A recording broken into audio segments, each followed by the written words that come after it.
പാലക്കാട് തച്ചമ്പാറ പഞ്ചായത്തിൽ വൻ സാമ്പത്തിക തിരിമറി 13 ലക്ഷത്തോളം രൂപയുടെ തട്ടിപ്പാണ് കണ്ടെത്തിയത്. 2 താൽക്കാലിക ജീവനക്കാരെ സസ്പെൻഡ് ചെയ്തു.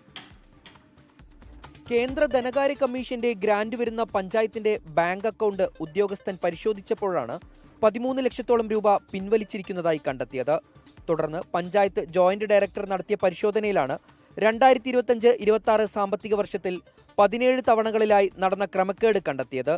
ഈ ഗ്രാമസ്വരാജ് വഴി ഡിജിറ്റൽ ഒപ്പ് ദുരുപയോഗിച്ചാണ് 2 താൽക്കാലിക ജീവനക്കാർ ക്രമക്കേട് നടത്തിയിരിക്കുന്നത്. 12,90,550 രൂപ 2 സ്വകാര്യ അക്കൗണ്ടുകളിലേക്ക് മാറ്റി. തുക ജീവനക്കാരിയുടെ ഭർത്താവിന്റെ അക്കൗണ്ടിലേക്ക് പോയതായും കണ്ടെത്തി. സംഭവവുമായി ബന്ധപ്പെട്ട് 2 താൽക്കാലിക ജീവനക്കാരെ സസ്പെൻഡ് ചെയ്തു. പഞ്ചായത്ത് സെക്രട്ടറിയുടെ പരാതിയിൽ കേസെടുത്ത കല്ലടിക്കോട് പോലീസ് ഒരു ജീവനക്കാരിയെയും ഭർത്താവിനെയും ബന്ധുവിനെയും പോലീസ് കസ്റ്റഡിയിലെടുത്തു. സംഭവത്തിൽ UDF ഭരണസമിതിക്കെതിരെ പ്രതിഷേധവുമായി ഡിവൈഎഫ്ഐ രംഗത്തെത്തി. ഒരു താൽക്കാലിക ജീവനക്കാരി എങ്ങനെയാണ് ഇത്രയും വലിയൊരു സംഖ്യയെ സംബന്ധിച്ചിട്ടുള്ള അഴിമതി നടത്തിയിട്ടുള്ളത് എന്നുള്ള കാര്യം ഏറെ പരിശോധിക്കേണ്ട കാര്യമാണ്. ഒരു പഞ്ചായത്തിലെ പ്രധാനപ്പെട്ട ഉദ്യോഗസ്ഥരുടെയോ പഞ്ചായത്ത് ഭരണസമിതിയുടെയോ പഞ്ചായത്ത് പ്രസിഡന്റിന്റെയോ ഒന്നും ഒരു ഡിജിറ്റൽ സിഗ്നേച്ചറോ മറ്റു കാര്യങ്ങളോ ഒന്നും തന്നെ ഉപയോഗപ്പെടുത്താതെ ഒന്നും ഇവർക്ക് ഇത്രയും വലിയൊരു ഫണ്ട് ട്രാൻസ്ഫർ ചെയ്യാൻ സാധ്യമല്ല എന്നുള്ള കാര്യം നമുക്ക് എല്ലാവർക്കും അറിയാം.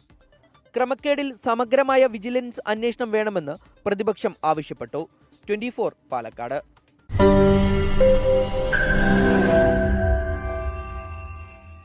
ലോകത്തെവിടെയായാലും ഏത് സമയത്തും 24 വാർത്തകളും ഓഗ്മെന്റഡ് റിയാലിറ്റി പാക്കേജുകളും എക്സ്പ്ലെയിനറുകളും വിശദമായി കാണാൻ ഞങ്ങളുടെ YouTube ചാനൽ നിങ്ങൾക്ക് സബ്സ്ക്രൈബ് ചെയ്യാം.